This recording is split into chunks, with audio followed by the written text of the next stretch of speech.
Olá, turma do quarto ano! Bem-vinda, querida aluna Beatriz! Na aula de hoje, vamos aprender em Geografia as novas formas de trabalho no campo.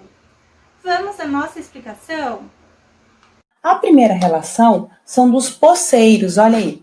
Os poceiros são pessoas que não têm terra, eles não são os donos da terra, mas eles encontram pedaços de terra que ninguém está usando, teoricamente, né? Ninguém está usando, eles vão lá e tomam posse, por isso chama poceiro. Eles passam a viver naquele lugar, eles querem plantar aquele lugar, só que essa terra é de alguém. Isso que eles estão fazendo é errado. É de alguém, tem um dono. Por mais que o dono não esteja usando a terra, não esteja uma terra produtiva, eles estão tomando posse da terra de alguém. Eles estão invadindo terras de alguém. Então, isso traz muito problema, traz muita briga armada entre eles, problemas com advogados, problemas de processo, mas acontece bastante. Outra forma de trabalho é a parceria. O que é a parceria? O dono da terra não é ele que vai plantar, ele faz um contrato com uma outra pessoa que quer usar a terra dele. No final, eles vão dividir toda a produção ou vão dividir o lucro da produção. Ah, eu consegui plantar 50 sacos de arroz e eu consegui R$ 1.000 de lucro. Aí eles vão dividir esse lucro. Então, a parceria não é o dono da terra que planta. O dono faz um contrato e aí uma outra pessoa que vai usar a terra é quem vai plantar e vai dividir depois. Ou vai dividir tudo que deu na terra, o arroz, o milho, o feijão, ou vai dividir o lucro, quanto ele conseguiu ganhar de dinheiro na terra. O arrendamento, gente, às vezes ele pode até se parecer com um sistema de parceria, mas ele é diferente. Olha só, o arrendatário, ele vai alugar a terra do dono, só que ele tem um valor fixo para pagar. Não vai depender assim, mas eu só produzi 50 sacos de arroz. O problema é seu. O valor do aluguel da terra é estipulado já no contrato. Não vai depender de quanto produziu.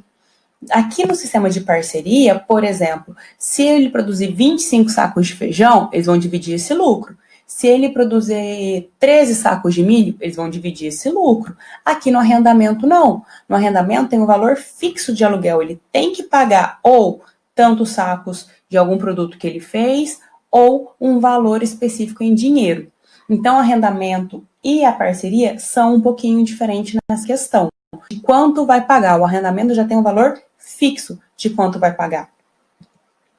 A mão de obra assalariada, ela tem tanto no campo como na cidade. São as pessoas que trabalham em troca do salário. Trabalham o mês todo para receber um salário. Existe a mão de obra assalariada temporária. São aqueles que vão trabalhar só para colher, depois vão embora trabalhar em outro lugar. Ou eles vão trabalhar só para plantar, depois vão trabalhar em outro lugar. E assim por diante. Mas todos recebem um salário. E o salário já é combinado antes de começar a trabalhar.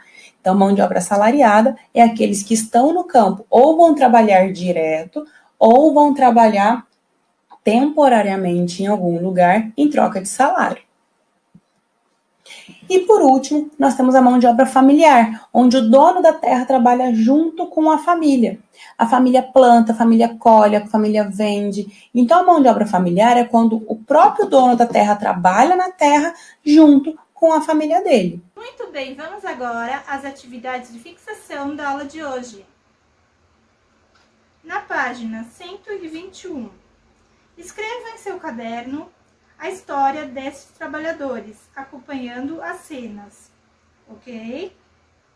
2. Você considera importante um trabalhador ter direito a férias, o tratamento médico, a um salário a mais no ano, chamado 13º, assegurados em casos de acidentes, seguros em caso de acidentes?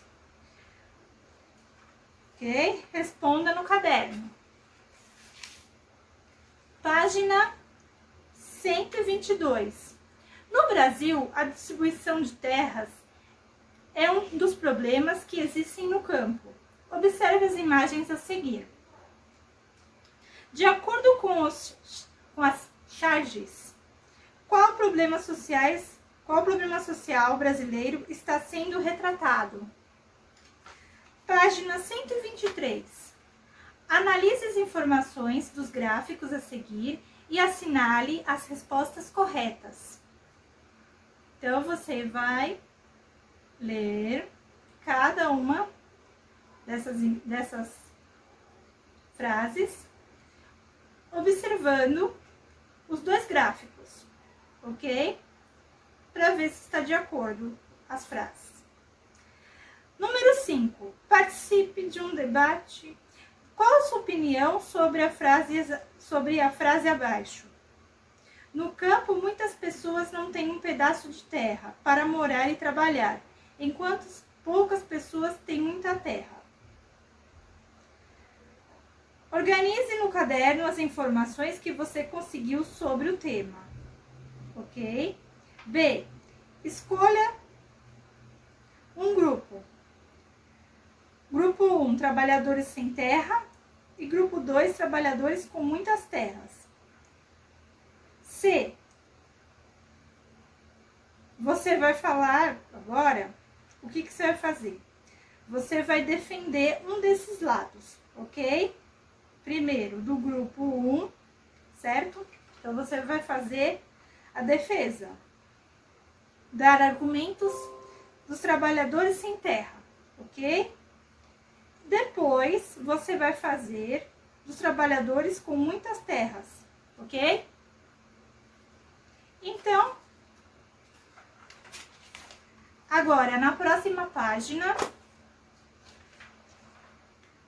você vai ler o texto da página 126, 127, 128, 129 e 130, para responder as perguntas das páginas 131 e 132. Página 131. Responda as questões a seguir de acordo com o texto. Como são o solo e a vegetação dessas terras habitadas pelo povo Chavantes? B. Como estão distribuídas as moradias das aldeias do povo Chavantes? Quantas pessoas aproximadamente vivem nelas? 2. Responda. Os moradores do campo têm suas moradias semelhantes ou diferentes às da aldeia, dos quilombos? Justifique sua resposta. Agora, na página 132. Ao estudar o tema, o campo, paisagens e modos de vida, quais descobertas você fez? Responda. 1. A ação e o trabalho das pessoas modificam a paisagem natural do campo? De que modo isso acontece?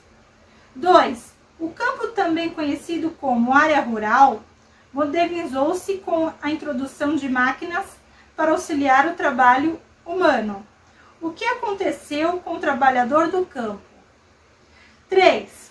Os mais graves problemas das pessoas que vivem no campo é a má distribuição das terras. Muitas terras pertencem a poucas pessoas e muitas pessoas não têm uma propriedade para viver e trabalhar. Essa situação prejudica a vida de pessoas que moram no campo? Por quê? Ok? Você responder sim ou não e por quê. E estas foram as atividades da aula de hoje. Deixo aqui um grande abraço, fique com Deus e até a próxima aula.